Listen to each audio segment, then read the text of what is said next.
let's consider what the perfect 24-hour cycle would look like.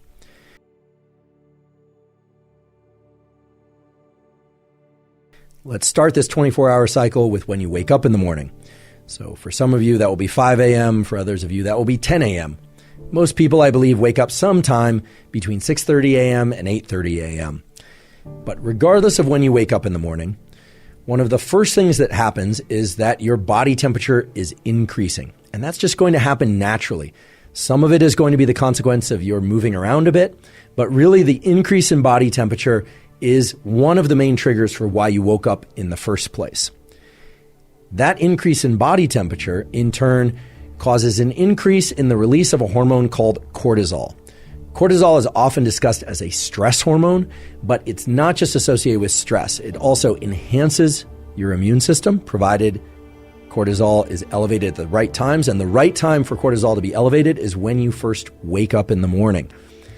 That increase in cortisol is also going to increase metabolism. It's also going to increase your ability to focus mentally and for you to move your body. So again, cortisol is often demonized and considered this bad thing. And indeed, you don't want cortisol to be chronically or consistently elevated throughout the day or night. But you do want cortisol to reach its peak early in the day, right about the time you wake up. One way that you can ensure that that cortisol peak occurs early in the day, right about the time that you wake up, is to view bright light, ideally from sunlight, within the first 30 to 60 minutes after waking. That's right. View bright sunlight within the first 30 to 60 minutes after waking. The reason for this is that you have a set of neurons, nerve cells in your eye. They're called intrinsically photosensitive melanopsin cells, but you do not need to know that name. Those neurons respond best to bright light, and especially right after waking early in the day, they are best able to signal to a set of neurons that reside over the roof of your mouth, called the suprachiasmatic nucleus, which is a cluster of neurons that then sends a huge number of other signals, electrical and chemical, out to your entire body that triggers that cortisol increase, provides a wake-up signal for your brain and body, and sets in motion a timer for you to fall asleep later that night. Or at least here's what I do. I wake up in the morning and I want to reach for my phone. But I know that even if I were to crank up the brightness on that phone screen, it's not bright enough to trigger that cortisol spike and for me to be at my most alert and focused throughout the day and to optimize my sleep at night. So what I do is I get out of bed and I go outside, and if it's a bright, clear day and the sun is low in the sky, or the sun is, starting to get overhead, what we call low solar angle, then I know I'm getting outside at the right time. If there's cloud cover and I can't see the sun, I also know I'm doing a good thing, because it turns out, especially on cloudy days, you want to get outside and get as much light energy or photons in your eyes. But let's say it's a very clear day and I can see where the sun is. I do not need to stare directly into the sun. If it's very low in the sky, I might do that because it's not going to be very painful to my eyes. However, if the sun is a little bit brighter and a little bit higher in the sky, sometimes it can be painful to look at. So the way to get this sunlight viewing early in the day is to look toward the sun. If it's too bright to look at directly, well, then don't do that. You just look toward it, but not directly at it. It's absolutely fine to blink. In fact, I encourage you to blink whenever you feel the impulse to blink. Never look at any light, sunlight or otherwise, that's so bright that it's painful to look at because you can damage your eyes. But for this morning sunlight viewing, it's best to not wear sunglasses. That's right, to not wear sunglasses, at least for this morning sunlight viewing. It is absolutely fine to wear eyeglasses or contact lenses, so-called corrective lenses. In fact, those will serve you well in this practice or this tool, because they will focus the light onto your neural retina and onto those melanopsin intrinsically photosensitive ganglion cells. If your eyeglasses or contact lenses have UV protection, that's okay. There's so many different wavelengths of light coming from the sun, and they are bright enough that they will trigger the mechanisms that you want triggered at this early time of day. So try and get outside, ideally within the first 5 minutes of waking, or maybe it's 15 minutes, but certainly within the first hour after waking. Light viewing early in the day is the most powerful stimulus for wakefulness throughout the day, and it has a powerful positive impact on your ability to fall and stay asleep at night. So this is really the foundational power tool for ensuring a great night's sleep and for feeling more awake during the day. Second of all, if you wake up before the sun is out, you can and probably should flip on artificial lights in your internal home environment or apartment or wherever you happen to live if your goal is to be awake. Right? If you wake up at 4 a.m. and you need to be awake, well, then turn on artificial lights. Once the sun is out, however, once the sun has risen, then you still want to get outside and view sunlight. Some of you will wake up before the sun comes out, and if you're asking whether or not turning on artificial lights can replace sunlight at those hours, unfortunately, the answer is no. Unless you have a very special light, the bright artificial lights in your home environment are not, I repeat, are not going to be sufficiently bright to turn on the cortisol mechanism and the other wake-up mechanisms that you need early in the day. Fundamentally speaking, get that morning sunlight viewing. I promise you will be grateful that you did. It makes everybody feel better, feel more alert, and it will greatly assist with your ability to fall and stay asleep later that night.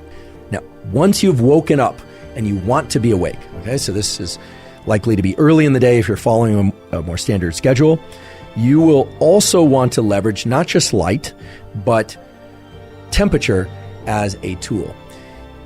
If you are inclined, it would be wise to try and increase your core body temperature a bit more quickly than it would otherwise if you were to just, shuffle around outside, get your sunlight, maybe read a little bit, etc. And there are two main ways you can do that. The first way is to get into cold water of some sort. So this could be a cold shower of anywhere from 1 to 3 minutes. This could be an ice bath if that's your thing. It could be a cold tub, or if you own a cold tub that's specifically designed for deliberate cold exposure, get under some cold water. That will certainly wake you up. And if you've ever jumped into cold water or had a cold shower, you know it really wakes you up because you release adrenaline, epinephrine from both your brain and body. 1 to 3 minutes of cold water exposure will wake you up because of that adrenaline release, and I want to highlight the and, it will serve to increase your core body temperature. Early in the day is to do exercise. Now, some of you might choose to do your full-blown workout for the day first thing when you wake up in the morning. I always say the best time to exercise, at least what the research points to, is immediately when you wake up in the morning, or 3 hours after waking, or 11 hours after waking. But that's really getting down into optimization for sake of muscular strength and grip strength, and it's very hard to give a strict prescriptive. Here's what I suggest. If you want to be alert early in the day and you want to sleep great at night, get that bright sunlight, get into some cold water, and if you don't want to get into some cold water, try and get some movement. It could be a walk so you can get your sunlight exposure while you're taking a walk first thing in the morning. It could be a light jog. It could be skipping rope. These days, I skip rope for about 10 minutes or 20 minutes while looking at the sun. So I'm trying to layer in these different things for waking up. And then I take a cold shower afterwards. This is what I've been doing as of lately, but I don't do that all year long necessarily. Or some of you are going to be working out mid-morning. I sometimes do that. But try and get your core body temperature increased first thing in the morning. And a great way to do that is with the cold water and or with exercise. And again, it doesn't have to be your full-blown workout for the day if you're doing workouts consistently, which I hope everybody is, because everybody really should exercise at least, I believe, 5 or 6 or maybe even 7 days a week. For me, it's 6 days a week, sometimes 5. Rarely is it 7. So get that exercise, or even just a modest amount of movement, walking, jogging, skipping rope, some light calisthenics. That will further increase your core body temperature and help you feel more awake. So the next category of tool for use early in the day is caffeine. Caffeine is a very important compound to think about. I do realize that some people who are prone to anxiety, especially panic attacks and anxiety attacks, might avoid caffeine entirely. That's absolutely fine. You do not have to drink caffeine. So what I'm about to describe are ways to leverage caffeine use to optimize sleep and wakefulness if you are comfortable with caffeine, if you like caffeine. I happen to love caffeine. I like it in the form of coffee or espresso or yerba mate tea, in particular non-smoked varieties of yerba mate teas. Non-smoked because the smoked varieties seem to carry some carcinogenic, some cancer-causing risk. There's increasing data on that. So non-smoked varieties of yerba mate. So caffeine is something that a lot of people consume early in the day. How much depends on your tolerance, and there's a lot of individual variability here. Again, caffeine is an adenosine antagonist, or effectively works as a adenosine antagonist and limits sleepiness. I highly recommend that everybody delay their caffeine intake for 90 to 120 minutes after waking. However painful it may be to eventually arrive at that 90 to 120 minutes after waking, you want, and I encourage you to clear out whatever residual adenosine is circulating in your system in that first 90 to 120 minutes of the day. Get that sunlight exposure, get some movement to wake up, and then, and only then, start to ingest caffeine. Because what you'll do if you delay caffeine intake until 90 to 120 minutes after waking is you will avoid this so-called afternoon crash. And you may still get a little bit of dip in energy in the afternoon, but it's not going to be that massive crash. If you delay your caffeine intake 90 to 120 minutes after waking, you are doing yourself a great service towards wakefulness and to avoid the crash. And the afternoon crash has another liability to it, which is typically people will emerge from that afternoon crash either grumpy or groggy, and then they'll lean into drinking more caffeine, which can then disrupt their sleep. So wait 90 to 120 minutes after waking in the morning to drink caffeine. And if you drink caffeine at any point throughout the day, really try and avoid any caffeine. Certainly avoid drinking more than 100 milligrams of caffeine after 4 p.m. and probably even better to limit your last caffeine intake to 3 p.m. or even 2 p.m.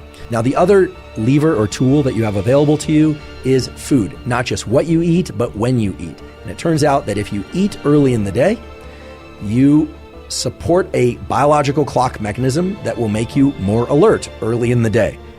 That said, many people choose to fast in the early morning hours of the day or in the first part of the day. I'm one such person. I generally don't ingest any food until about 11 a.m. or 12 noon. Now, food is an interesting lever or tool because it's not just about when you eat, but it's also about what you eat. And I've talked a lot about eating for energy and what that means in terms of caloric energy versus neural energy, etc., in previous podcast episodes. We're not going to focus on that now because, frankly, to get into a description of whether or not somebody should eat fruits or vegetables or animal proteins or dairy, etc., early in the day, that's very nuanced. What you eat for your breakfast, or if you choose to not eat breakfast, is really up to you. All that said, if you eat a very large meal, it doesn't matter if you slept terrifically well 10 hours the night before, or if you are about to go to sleep, or if it's the middle of the afternoon. If your gut is full of food, there's just a large volume of food in your gut, it's going to divert a lot of blood and other critical resources away from other organs of your body, in particular your brain, and you're going to be sleepy after eating a big meal. So this is sort of a duh, but I think oftentimes in the discussions about what to eat for energy, people neglect to consider food volume as a strong parameter or variable in that discussion. So if you eat a huge breakfast, it's likely that you're going to be tired immediately after eating that breakfast, unless, of course, you exercise very hard prior to that and you metabolize all that food very quickly. That if people are having a hard time waking up in the morning, one of the things they can do is maximize sunlight viewing, exercise in the morning, drink caffeine, although again, I support the idea that that would best be done about 90 to 120 minutes after waking, eating some food in those early morning hours, et cetera, et cetera. You can layer in multiple levers or tools in order to be more alert. And that's what these levers and tools are really there for in this sense of what we're talking about today, which is optimizing sleep. Yes, they will make you more alert. Yes, they will provide some adrenaline and dopamine, for instance, the cold water, et cetera, et cetera. But the reason we're talking about these things in the context of sleep is that they start to give your body some predictable autonomic timing. What is predictable autonomic timing? Well, your autonomic nervous system is the components of your brain and body that cause wakefulness and sleepiness, and you can start to create some predictability in that autonomic timing. You can start to do things that really make it such that you naturally wake up at 6 in the morning. I really want to encourage everybody to get your behaviors right. Get all of the things related to your timing of exercise and type of exercise in the best possible order and time of day. We talked about this critical period early in the day, and then another critical period in the middle of the day and the late afternoon, and then this third critical period in the middle of the night. Different tools for the different 3 critical periods. I promise that if you start to implement some, or ideally all of these tools, the quality of your sleep will increase tremendously. And of course, in doing so, the quality of your daytime alertness and your ability to focus will improve tremendously. Again, sleep is the absolute foundation of your mental health, your physical health, and your performance in all endeavors. So if there's one area of your life to really focus on and try and optimize, if your goal is to be happier and more productive and just have a better life overall, I can confidently say that sleep is really the thing to optimize.